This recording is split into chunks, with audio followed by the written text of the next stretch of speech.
C'est sur un temps de 26 minutes et 7 secondes avec une moyenne de plus de 46 km/h sur un parcours de 20 km que le coureur de la formation de la Bretagne, Baptiste Gillet, sera le vainqueur de la première étape de ce Tour Carmosin-Ségala.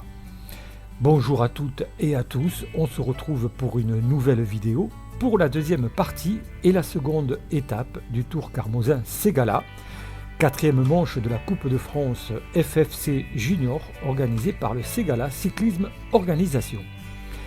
Une deuxième étape, course en ligne reliant Le Garric à Carmaux, en passant dans certains de nos villages du Ségala, Saint-Jean-de-Marcel, Moularès, Pompelonne, Mirandol, Saint-Christophe, Le Ségur, Virac, Monexier, sur un parcours totalisant plus de 125 km.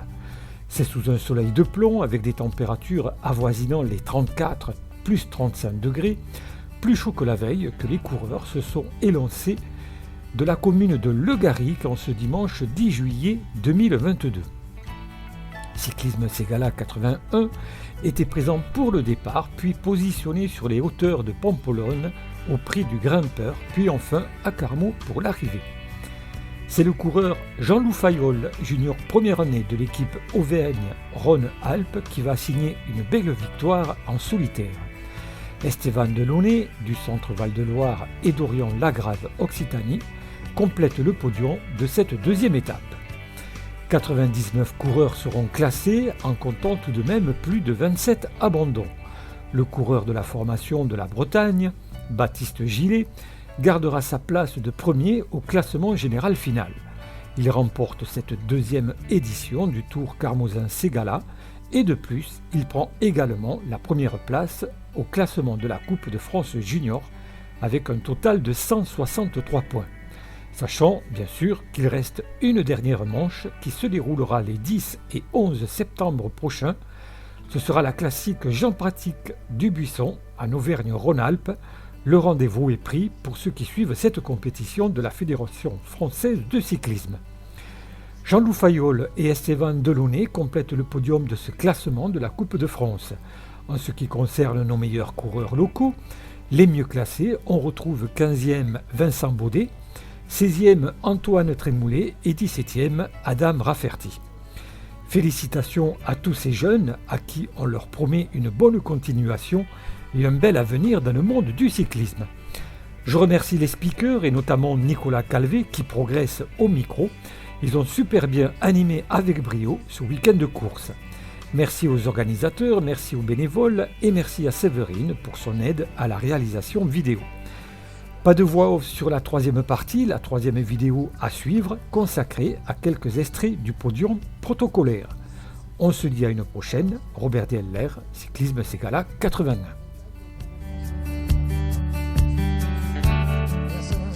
Qui va regagner donc sa voiture pour le départ de cette quatrième manche de Coupe de France, cette deuxième étape du Tour Carmosin-Ségala, départ qui va être donné dans quelques minutes ici au Garric. On voit les premiers maillots distinctifs sur la ligne de départ. Ça va donner une formidable photo. Ça, je vois le champion de la Réunion, le champion d'Espagne, Iago Aguirre Subirana, qui a gagné son maillot il y a quelques jours sur les routes de Valladolid avec son super maillot distinctif rouge et jaune. On le voit en première ligne de la formation Guipuscoa.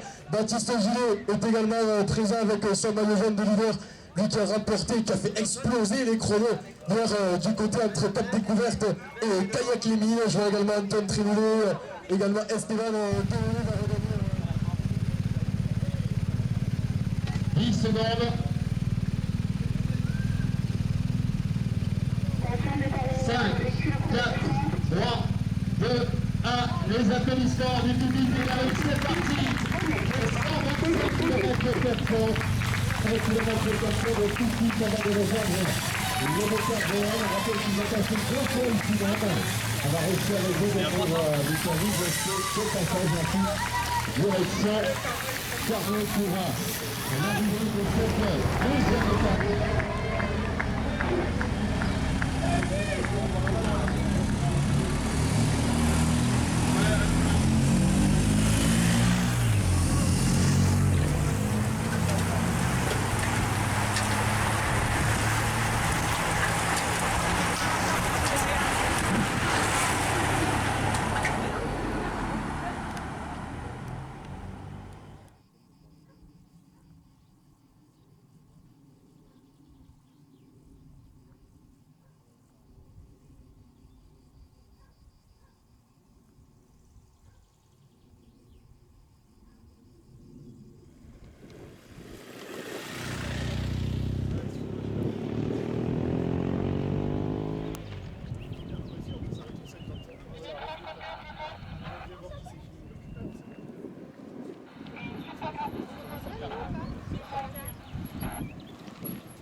Du chemin des Casserges, donc 1 km 800 à 6,3% moyenne.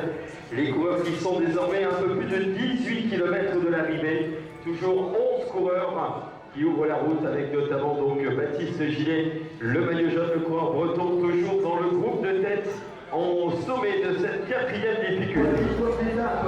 Du côté du jeune coureur des Club de Corbeau, on a déjà les premières motos qui sont en train de nous rejoindre. Donc les positions donc maintenant bien établies, maillot jaune en tête. Derrière nous avons le contre-maillot jaune à 40 secondes.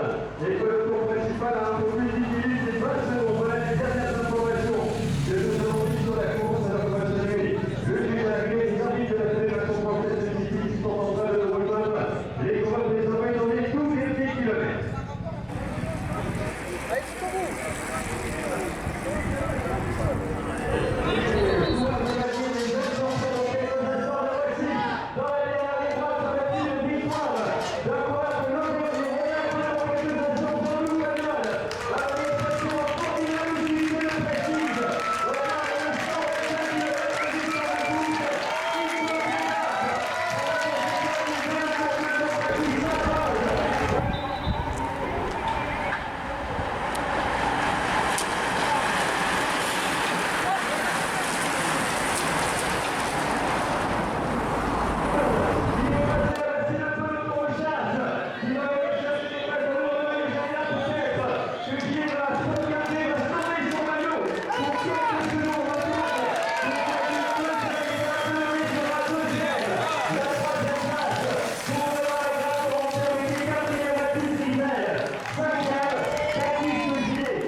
Voilà, nous allons nous retrouver dans quelques minutes pour le protocole. Donc je pense que les coureurs sont prêts. Je vais demander aux officiels de venir nous rejoindre. Jean-Marie Sigal, le président de l'organisation, va venir prendre place à nos côtés également.